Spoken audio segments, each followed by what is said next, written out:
All right, since everybody's talking about it, before we get into class, here's the highlights of the white elephant. All right. There was a 8-pack of hot sauce that I stole, or Nicole stole from Terry and I stole from Nicole. There was a very cool red truck figurine with fig jam in it from Karen down in Texas. And that got stolen from Duffy, and then got stolen back by Terry after I stole his hot sauce. There was an Oreo milkshake kit that Courtney had, and then Jeremiah stole it. No, Riley had it. Anyway, ended up Courtney had it at the end. I think Jeremiah got it back, though. Anyway, there was some really good stuff. There was a salt lamp that got stolen quite a bit and got locked in. That was Courtney's favorite thing that she didn't get. Am I missing any? There was some really good, there were some good gifts. The Roku, yeah, there was a Roku that Joel ended up getting. He stole it from Brad and locked it in. So it was an eventful, very fun white elephant exchange last night. Yeah. Like the first half, nobody stole anything, and it was just kind of boring. We're like, well, you got to give. But then everybody stole everything. So it was good. Had a good time. All right, guys, I think we're still in Acts chapter 21, if I remember where we stopped correctly, because I don't think we finished out the chapter. I think where we made it to was we read through verse 26, and I think we're picking up in 27. So if anybody has any other memories, let me know, because I was trying to figure that out. But I think we're in Acts 21, verse 27. This is kind of a long chapter, and I don't think we talked through all of it last week.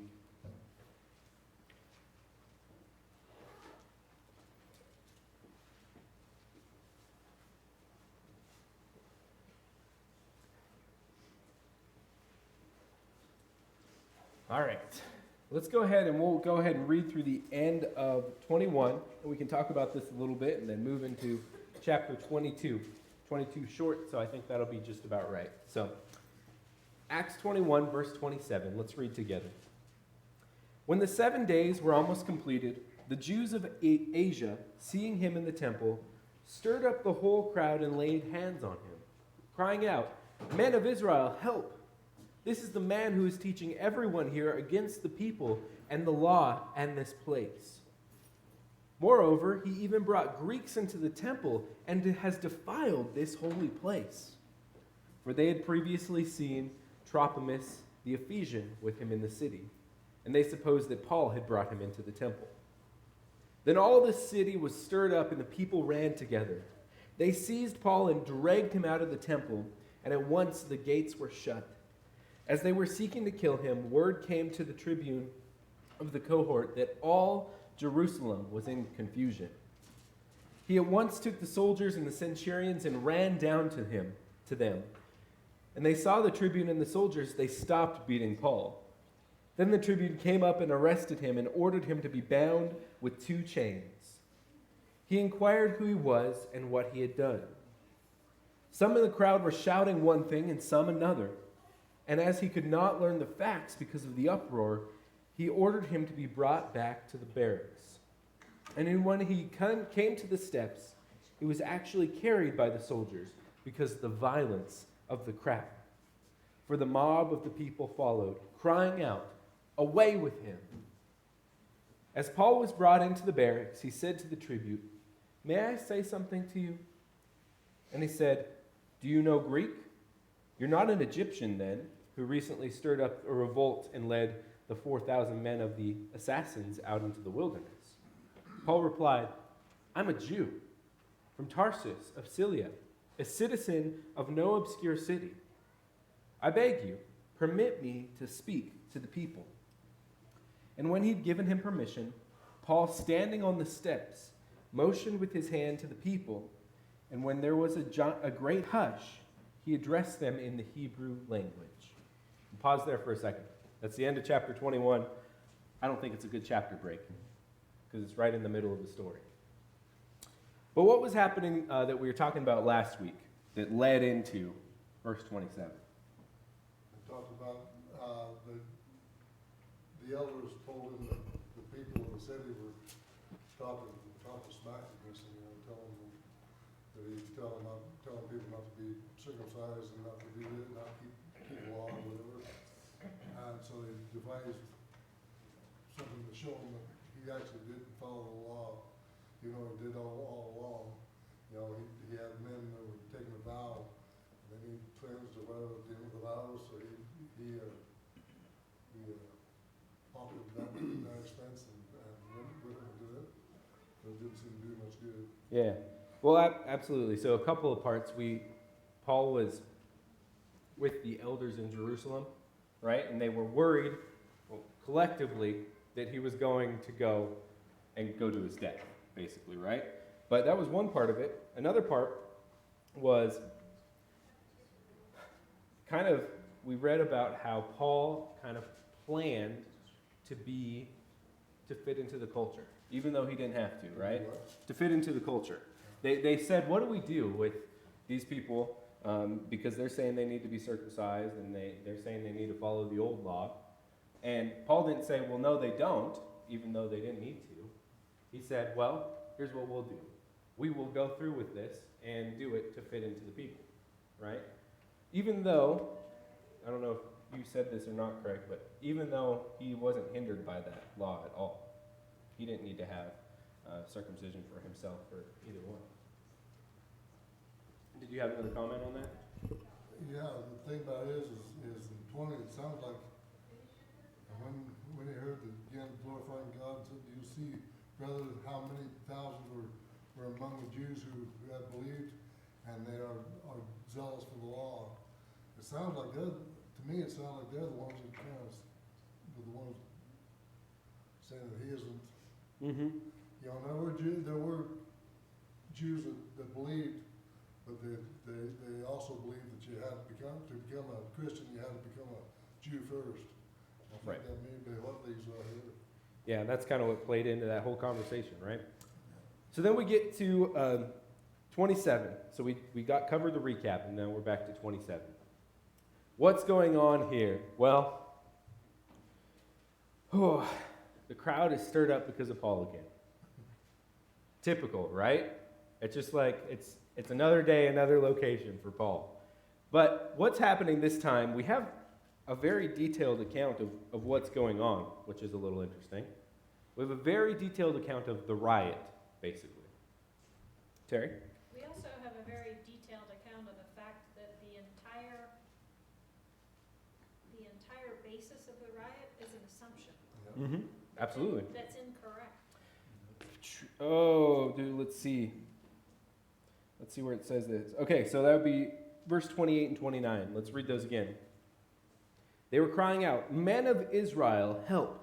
This is the man who is teaching everyone everywhere against the people and the law of this place.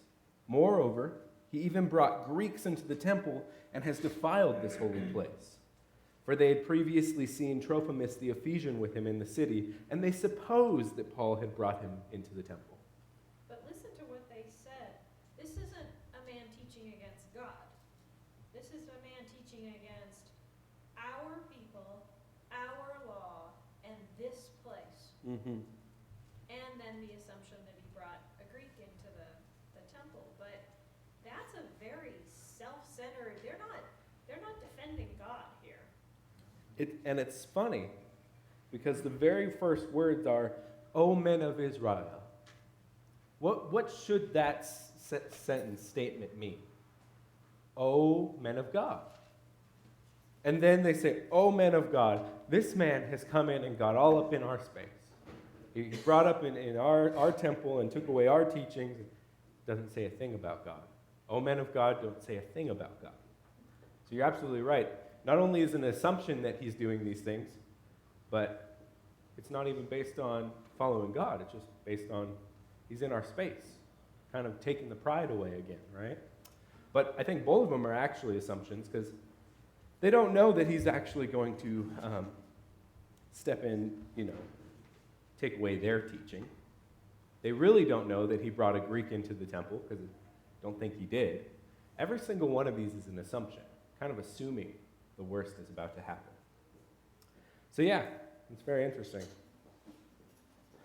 So what do they do? What's the riot of people doing for Paul? Say it again. What's happening to Paul with all the people? The Yeah, collective. yeah. Yeah. I mean, they're not going to leave him alone. He's not in the temple. I mean, they're following him into the streets, right? So much so that the guards got to come in and drag him away, and we have very interesting description of all of that going. It sounds like the tribune came up and arrested him, and he asked him what he had done. That's the end of verse 33. But some in the crowd were shouting one thing and some another, and he could not learn the facts because of the uproar. And he ordered him to be brought back into the barracks. So they went to Paul, and it's not even the fact that they wanted to take Paul away. It's the fact that they had no idea what was going on because everybody was yelling at them one thing or another. They couldn't even hear Paul's answer when they asked him, "What have you done?" that everybody's so upset about, right? So we kind of have the picture is not that Paul is necessarily being arrested for what Paul has done, but he's being arrested because he's the center of a riot, right? And so a riot that doesn't really know why it's happening either, because Absolutely. otherwise somebody would be able to tell the commander the one problem. Absolutely, yeah. That happens to us today too. Yeah. Usually, you know, the riots in Portland, they ask people, what are you rioting for? I said, I don't know. Well, Supposed to, I guess. that's kind of, a riot kind of lends itself to that, right? Because, That's not what this was, actually. yeah. Dennis? Yeah, today, probably in America more than ever, with this political correctness and everything, Jews are ultra touchy, and they're ready to riot at the drop of a hat in one form or another. It just takes almost nothing to set them off. Be called anti-Semitic and go into a wild rage. Sure. Yeah, it's just the same in our culture today, right? It hasn't really changed any. Yeah. So Paul is being drug away. He's going back to the barracks because they want to figure out what's really going on. And it's an interesting little assumption by the guard here. Let's see, that would be the tribune in verse 37. I was an Egyptian. Mm-hmm. Right? Verse 37, Paul says, "May I say something to you?" And he says, "You know Greek? I thought you were an Egyptian. I thought that's why they were beating you." That's what's in his brain, right? But he says, if you're not an Egyptian who stirred up a revolt, you're not the same person that we had to deal with last week, basically. And Paul said, "No, I'm a Jew. I'm from Tarshish." And so what's interesting about that is Paul gains a little rapport with this man just right away. And that's what gives him the opportunity to stand on the steps of the barracks and talk to the people. And so it's very interesting that the assumption was that he was somebody who had already been stirring up trouble weeks before, right? But he actually was someone completely different. Again, just showing the fact that nobody really knew what was going on and nobody was saying the truth. They just were all mad at Paul, much like a riot today, right? All right, any comments through the end of 21? Larry's looking at me like he has something. Well, it's just a good example of mob mentality. Yeah, Example of human behavior. absolutely. Yeah. I think it's interesting that they go from away with him to silent.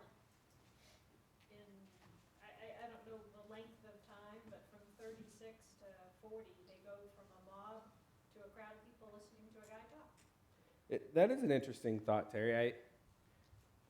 36, they're saying, and the mob of people followed, so we know they're following, and they're still crying out, "Away with him."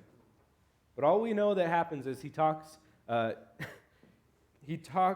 to the tribune, and he says, "You're Greek." And then the very next thing we see is, "Can I talk to him?" And so Paul stands up and goes, and they're quiet.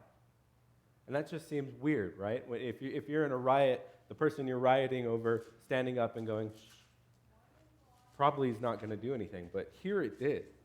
And so that's very interesting. So, I don't know if it's the people thought, well, he's already captured, what harm can he say? Or is it the people actually, God coming in and making them listen for a second? I don't know. It's interesting. It might be since most of them don't know why they're there anyways. They might really just try and figure out who this guy is. My friend invited me to this riot. I don't even know who this guy is. Let's see what he has to say, right? I didn't know what was going on here. Yeah. So anyway, they're quiet. Paul stands and speaks to them in the Hebrew language, saying, let's pick up in chapter 22.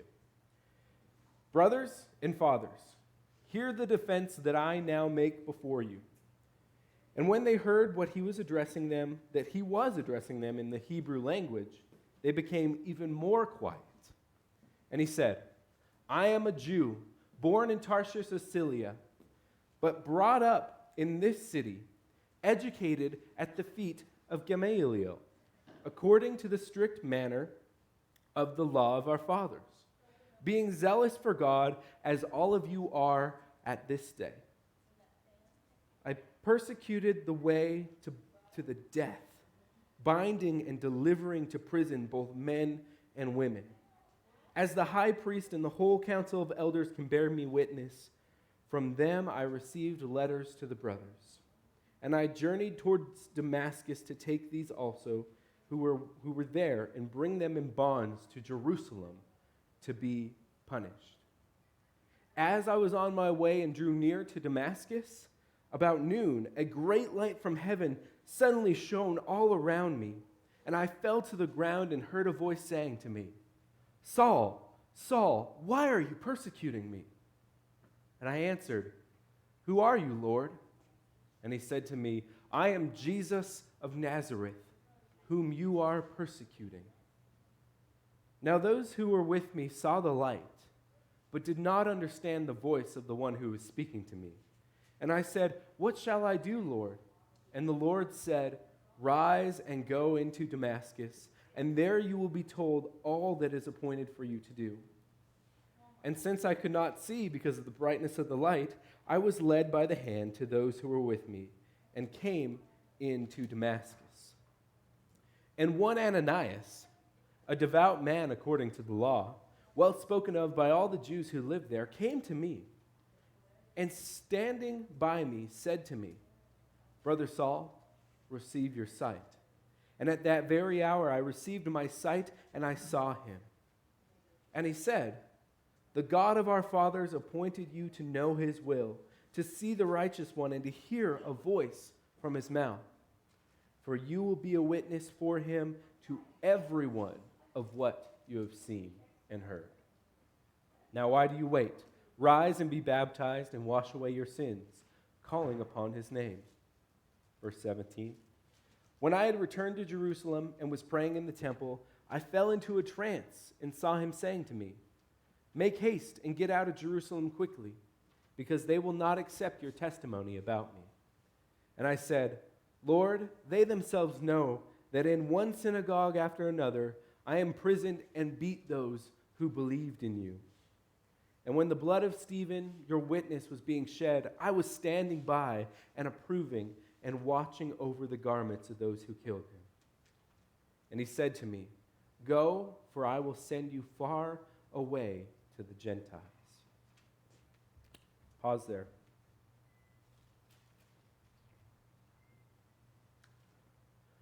He's standing on the stairs, talking to who? He's talking to some Jews. Why is that important that we know who he's talking to right here? Because he's telling the story of who he was, because he was a Pharisee of Pharisees, and told him that, he was a Jew of Jews, Absolutely. Maybe they could understand where he's coming from. Look, I used to be the zealot for the Jewish religion. I went out and persecuted those that I thought were going against our religion. So that would be something that they would understand, I think. Absolutely. Yeah. So, an important part to this, I'll come back to you here in a second, Craig. I don't want to skip you, but think about your own life for a second. If somebody comes up to you and says, I'm from California, and I know how to plow snow, and you're like, okay, I don't think so. But if somebody came up to you and said, I grew up in Wyoming, and I'm back here now, and I'm going to tell you how to plow snow. You have a little more rapport with the person that grew up and knew what they're talking about. Not that the Californian doesn't. Maybe they watch lots of YouTube videos. But the rapport is there. That's exactly what Paul is doing, right? He's saying, you guys, I am you. I grew up, he even name drops. Grew up at the feet of Gamaliel, right? I learned all of the ways and I followed him to a T because I was you. That's important. That's his report, okay? He's also in the speech he gave the history of them too, of what they should Sure. have been. They should have been Jews. They should have known the God like Paul did, you know. And you know they didn't, because when it came to that, I went to the Gentiles. They went crazy, you know. But it tells me you're the light. You're supposed to be the light to the Gentiles. You know, that's what they're supposed to be. You know, he's telling their own history of what it should have been, and they didn't even recognize it.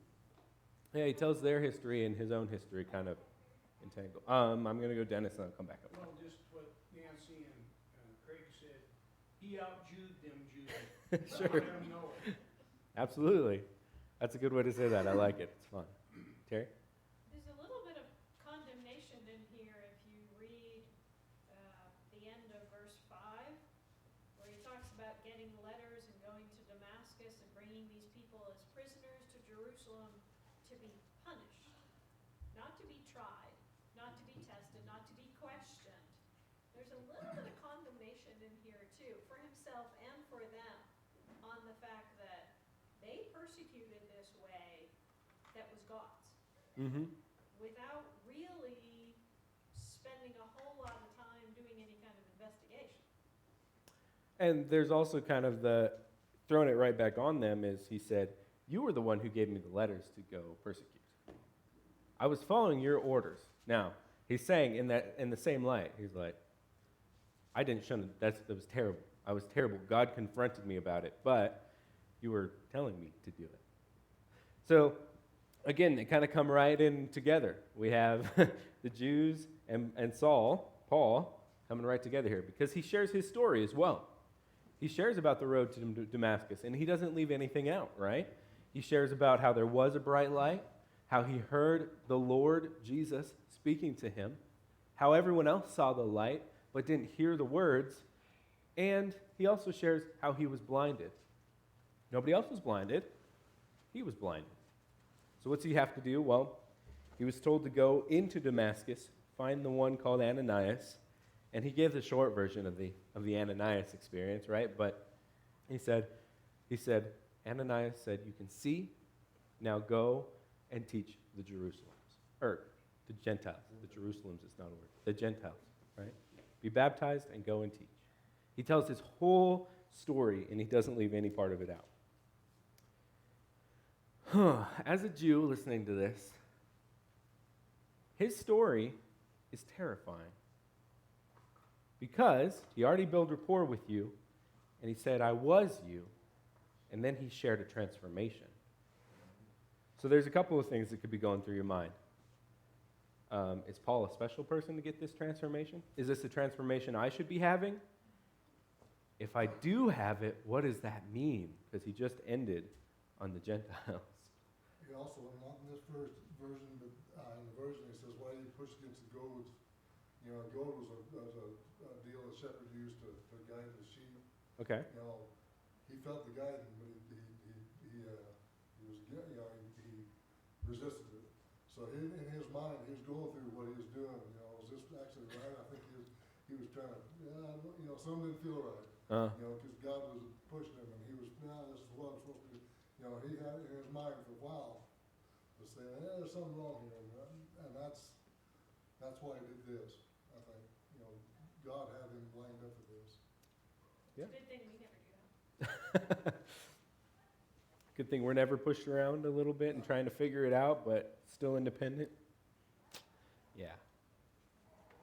All right, did you guys catch anything else here in Paul standing on the steps of the barracks, speaking to the Jews and sharing his story and sharing his background? I think there's some good things in there. I just don't want to skip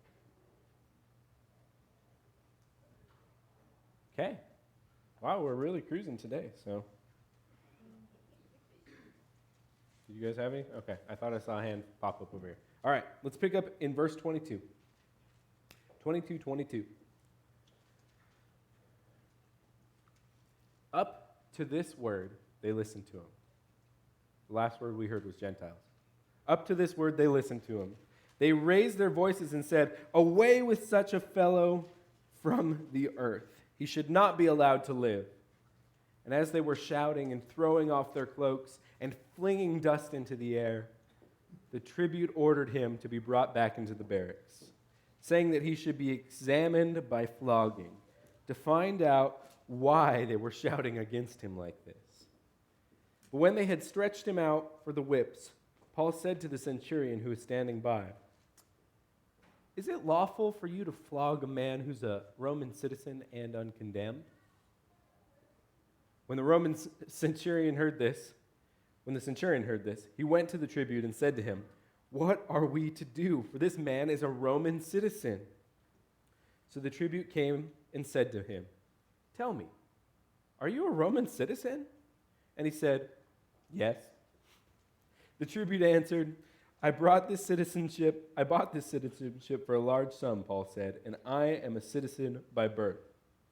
So those who were about to examine him withdrew from him immediately, and the tribune was also afraid, for he had realized that Paul was a Roman citizen and that he had bound him. But on the next day, desiring to know the real reason why he was being accused by the Jews, he unbound him and commanded the chief priests and all the council to meet. And he brought Paul down and set him before them. All right.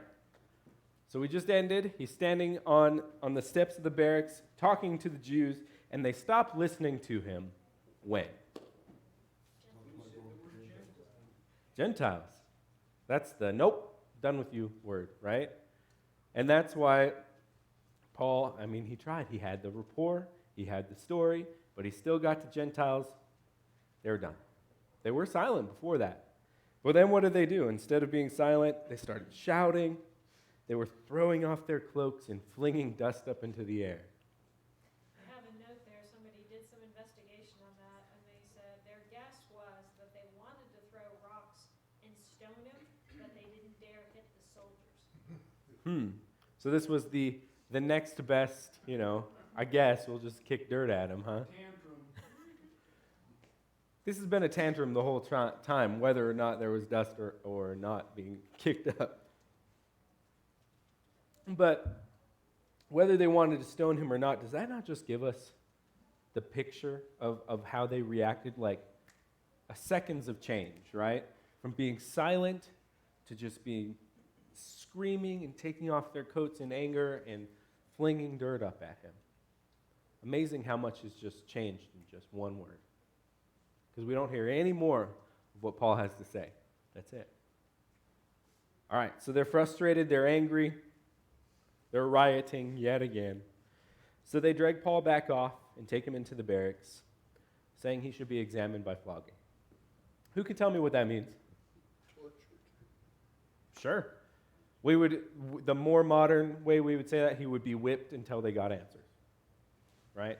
So, because they didn't get any answers, they were going to torture him until they got answers. So that was the plan. Take him back into the barracks. This guy's caused a lot of trouble in the city, so it's justified, right? All right, so they take him back and they're going to flog him. So we get a kind of a picture of that too. Yeah, it's interesting that it's justified when they think he's a Jew. Yeah, but not when let's wait. We'll wait and see here. All right. So we kind of get a picture of what the flogging is about to look like as well, because the wording I have in my ESV says, and they stretched him out for the flogging. That also kind of just starts to, I don't know how you think about that, but I think one of those crank stretchers and make sure he's all stretched out. Okay, so this is serious. They are really torturing him. It's not like sit there with the whip and act tough and ask him questions. It's like they're really going to whip him, really going to torture him. The very next thing he says to the centurion who was standing by, we don't know the tone or the attitude that Paul said this with, but here's how I read it. Is it even lawful for you to flog a Roman citizen? He's kind of a little snarky about it, like, you didn't know I had this card up my sleeve the whole time? What is the reaction to that? Oh my goodness. Oh my goodness, but why? Because you talk about everybody below the Romans, everybody else was below Roman. Romans had a statute, you know, if you're Roman, you were above everybody else, and there was things you didn't do, there's things you did not do. What did you say, Dave? He had rights. Because He- it says he hasn't even been found guilty. Right. He says, I'm a Roman citizen who hasn't been found guilty. Now, if he was guilty, he would have different rights, right? But here's the thing, Craig was talking about it too. And we have a hard time thinking about this because we try and leave the class system as much as possible in our country. We don't accomplish it, but Romans have all the rights. Then we just keep stepping down from there. Top with all the rights, stepping down from there. So what Paul said is it even right for you to flog a Roman who's done nothing wrong? That scared the centurion because if that was true, either way, we don't know if it's true yet. If he was a Roman and he had done nothing wrong, everyone there that was about to torture him, done, killed, right? Terry? There's, I also have a note in here that you can buy your citizenship, you can be given it, you can earn it in a military campaign, or you can be born. And I have the impression from what the commander says, that just like you said, Romans were at the top, Mm-hmm. those 4 ways were probably ranked as well. Probably. And Paul outranks everybody because he was born a Roman. It wasn't given to him, he didn't earn it in military, he didn't buy it. He was born a citizen, and I think that's like the top of the top. And even if there's not like sub ranks, there's validity to it, right? Because they could maybe still not die if they said, well, he just bought it last week. Because you could do that. You just bought his citizenship. But here's what Paul says. He says, I have paid for it. Hold on, let me find my spot here. The commander in 28. So the tribune answered, I bought this citizenship for a large sum. So he's saying, you paid a lot for this, didn't you? And Paul said, I'm a citizen by birth. Man, everything Paul has to say is snarky in this little. 28. Check and checkmate. Yeah, check in, checkmate, right? So he says, you probably paid a lot for this last week, didn't you? Paul says, no, You know, I had it since birth. It's funny, you know, Paul never tells him that he's a Roman citizen until he has to. You know, I thought maybe it was because he likes to, you know, give him a lesson. But actually, it might be that he doesn't want special treatment if he doesn't need that, you know, he doesn't want special treatment. Sure. Just a minute ago, he said he was a Jew. Right. Well, and he is. Let me ask you, I'm going to come back to, because this is what I'm thinking about here. What would happen if he had broadcast early on his citizenship, his Roman citizenship, to the rest of the people? It wouldn't have meant as much to the Jews. Well, He wouldn't have built that rapport. he wouldn't have built that rapport. I think that's the main reason. It's not that they would have been done with him. It's just the fact that he was one of them. I mean, if you're a Roman citizen, now you just took that step. But he was here with them. He was the common man with everybody, trying to learn the You're law. talking about the Jews. The Jews. Yeah, Wow. if he'd have pulled the Roman card sooner, it was already that he was, what do you call the word, cavorting around with Gentiles Sure. as it was. Now it really proved it for him. You know, you're a Gentile of Gentiles, Saul, whatever. Yeah. And he saved that until the whip come down. So what do you think is his mindset? Now we're taking the step back to, it is happening now. Why do you think he decided it was time? Was it because he was scared of being beaten? No, No? I don't believe so. Why do you think it was? Greg, I'll let you answer. You answered quickly, so. I'm not really sure, but, you know, he's been beat, he's been pronounced dead once, and Sure. and I don't think that scares him. I don't think it fit in his plan very well. All right, his plan. We'll go back. Just a thought, Okay. he knew that he was a Roman citizen. He Sure. knew that if they beat him, that they could face punishment. Maybe he was trying to save that. I agree. Terry, That that's was all you had to say? exactly my thought. If they had beat him without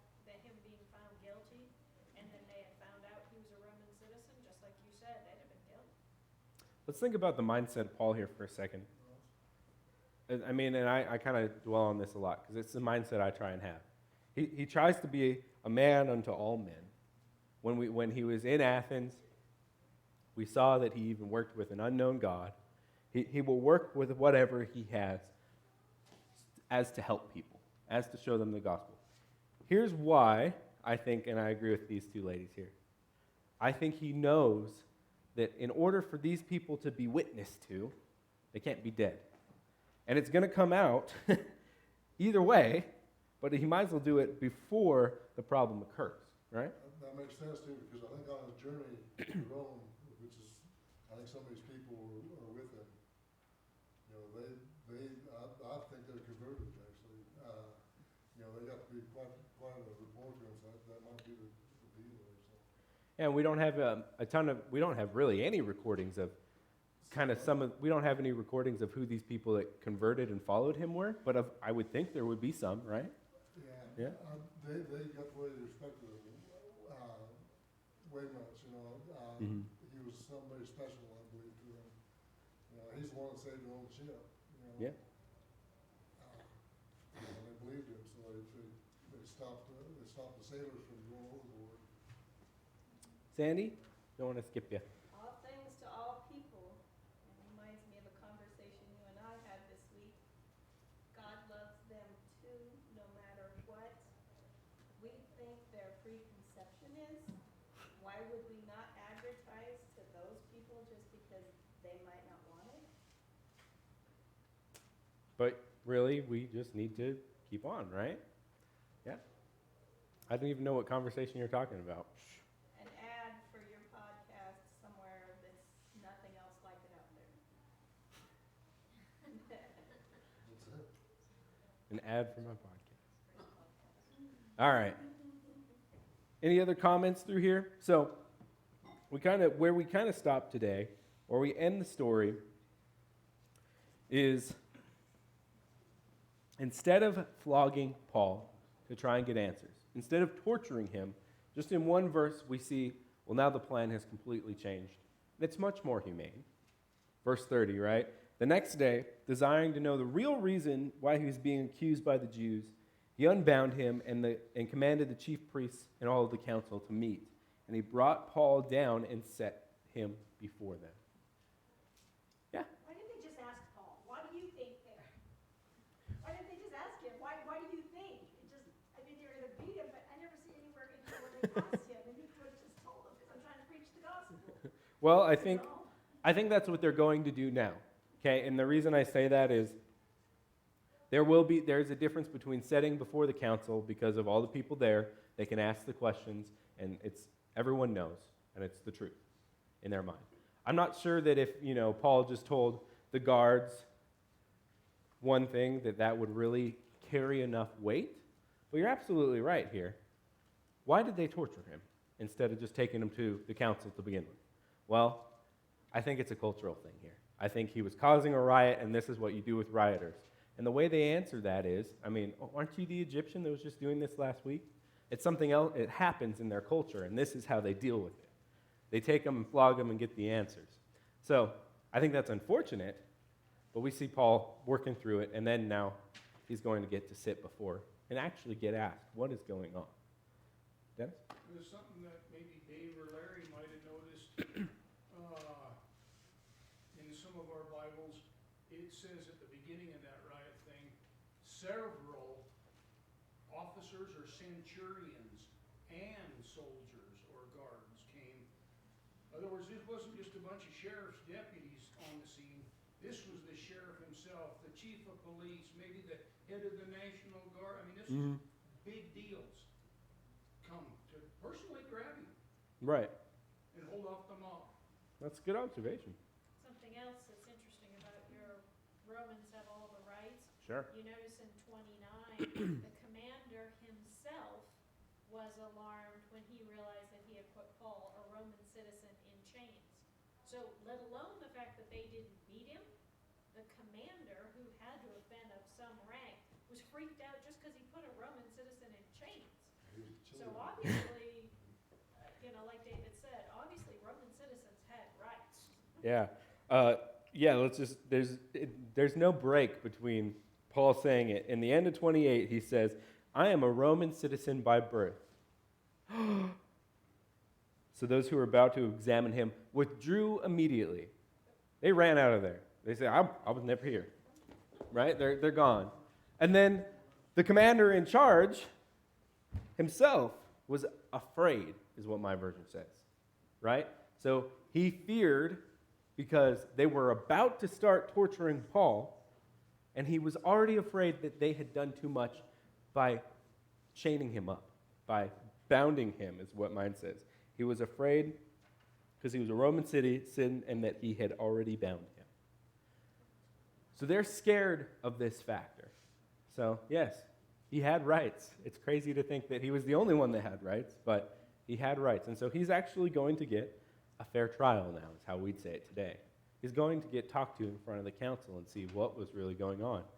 Because the alternative that probably most likely happened with everyone else is they'd be flogged until they got the information worked for them, they'd be in prison.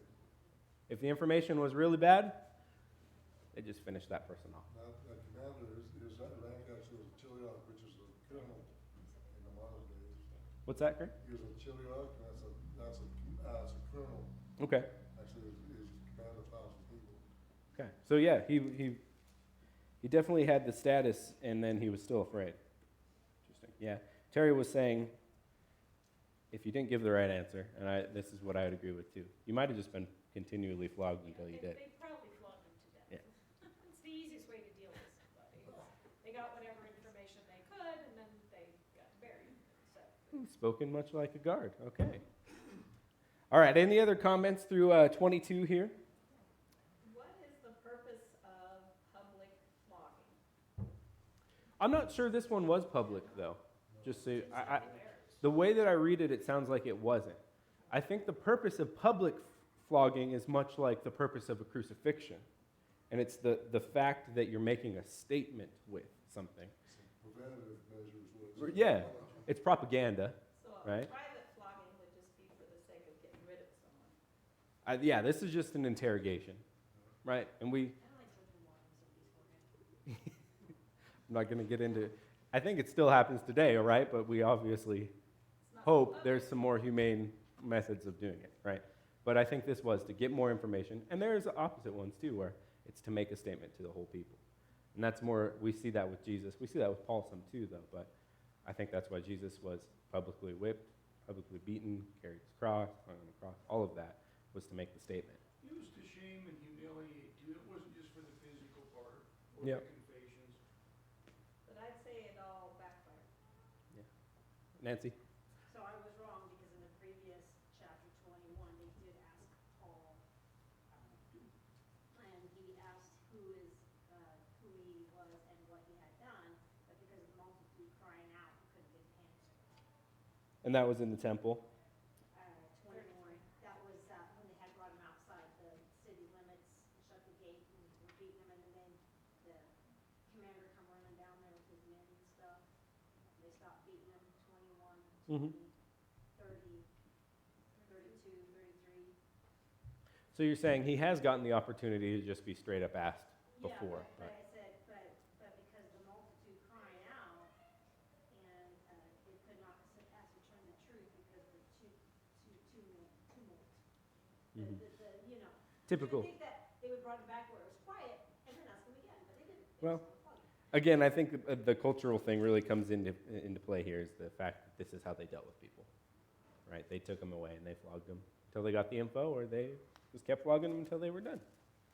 All right, let's be done there today. Or Dennis, one more comment.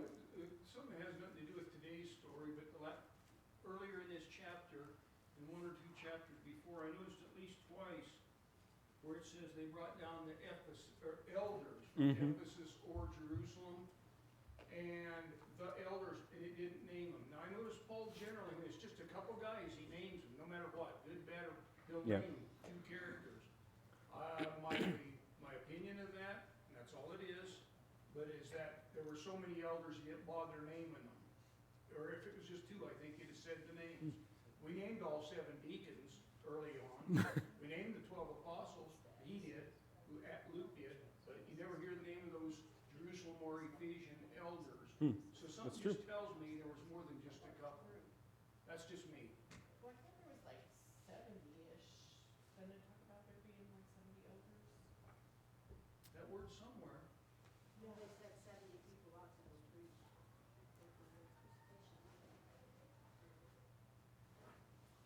But anyways, just a thought. I don't know how to look that up. Yeah, that's a good thought. I don't know how to look up Jill's comment here. I'm trying to think. Jen, sorry. How many elders were in the church in Jerusalem will probably get me way too broad of things here. But I don't know. That's interesting. But I think I could agree with that, Dennis, of the fact that there was more than just 2 or 3, because he would just name 2 or 3. Well, and they were big churches. Jerusalem's quite a town. We know there's at least 8,000 Christian men there. And Ephesus is a big town. Yeah. So, Yeah, I have no idea how to confirm that. There might be some scripture someplace, but I can't find it with just a quick look. So, all right, we'll be done for today. We'll pick up in chapter 23 next week, and we'll keep on going. What are we going to do after Acts?